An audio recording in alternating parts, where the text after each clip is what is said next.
gives you freedom, free will, to experience anything you want. But because of the teachings on this planet, many are experiencing fear. But the core of me, the heart of me, is timeless and loving and connected to the divine. I'm gonna focus on my true nature, which is sacred, divine, connected to God. I am not a body, I am free. I am timeless, I am eternal. Where should I now go for guidance? I will not go to the world, because the world is very changeable and unpredictable, and obviously not God created. We are speaking about human society here. We've been all given so many stories throughout life, since early childhood, of who and what we are and what we can accomplish.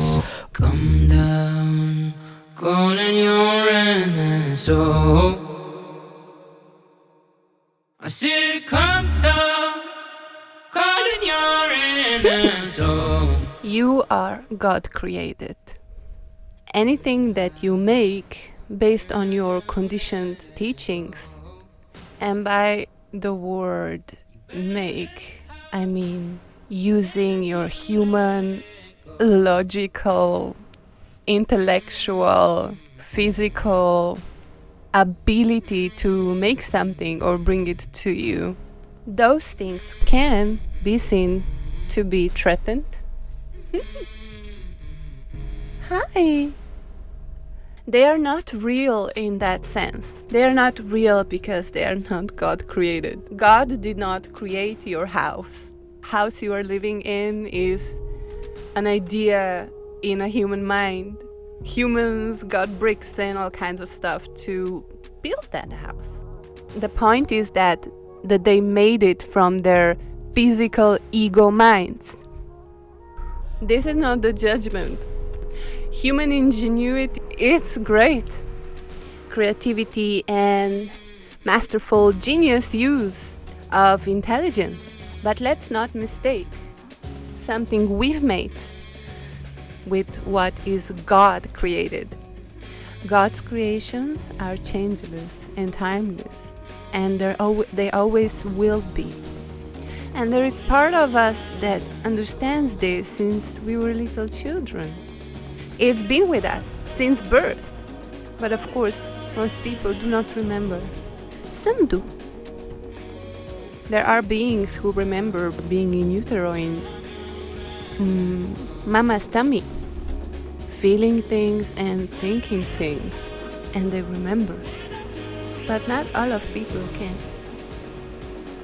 That conscious part of you, that awareness, that timeless awareness that is shocked at times when it looks in the mirror and sees that you are aging. That timeless awareness is changeless, and it is that I'm seeking to get you back to the awareness of. That is love. That is love. That is God's creation. And God created you from love, for love, in a loving way. And God designed you to be a loving being. That is the truth. Anything else, the stories that the ego has made up, the stories that the culture has made up, these are not true. So, of course, one of the great blasphemies, if you will, in our society is that we are all going to die. No, we are not all going to die. Our bodies will serve up its purpose and we will continue on. We will not die. You animate the body. Body is not alive in itself. You animate it. And when you begin to see yourself as this timeless, immortal being, then you begin to perceive the world differently. And you begin to tell yourself a different story. You say, oh, I have all the time in the eternity. I don't have to panic here.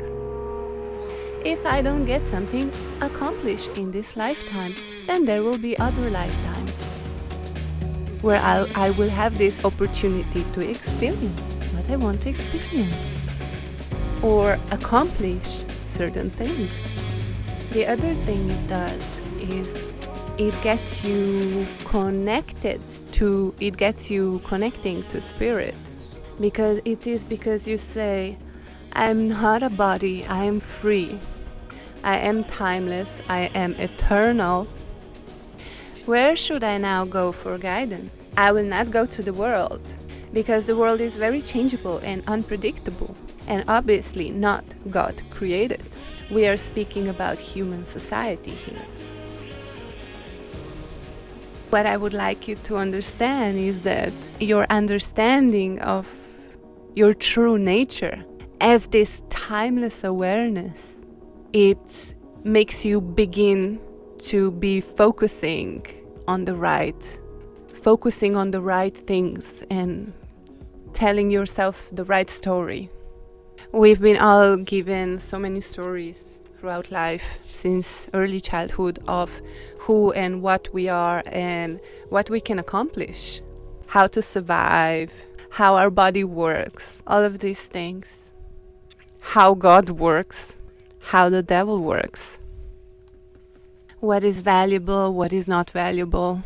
There are a lot of things we need to address in our reconditioning of the mind.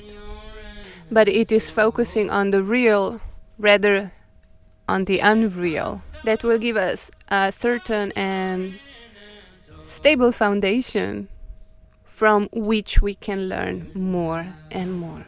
So today, my guidance for you is to tell yourself this story. I am indeed a sacred being. I was created by God. I have come into separation to experience some different things, but the core of me, the heart of me, is timeless and loving and connected to the divine. That is what I'm going to focus on. I'm going to focus on my true nature, which is sacred, divine, connected to God. And it has been given to me as a loving gift. That is what I'm going to focus on today. I'm going to focus on my true nature. And it has been given me as a loving gift in this life. God loves you so much that it gives you freedom, free will, to experience anything you want. But because of the teachings on this planet, many are experiencing fear and limitation, self-judgment and guilt and shame, none of which is chosen for you by God. God only loves you and wants only happiness for you. So it is through that contrast, feeling happy sometimes and feeling sad sometimes, is that you realize that you would prefer to feel happy. It is a nicer feeling. And that is another thing I would like you to take away. Happiness is your choice, based on what you focus on, based on the thoughts that you believe and react to, and the stories you tell in your mind. If you are sad, you're telling yourself a sad story. If you're happy, you are aligned with love in some way, shape, or form. And you're getting feedback from spirit that says, well done. You are on the right path. I'm glad that you joined me. I'm glad that you joined me for a little chat here today. I will see you in the next one.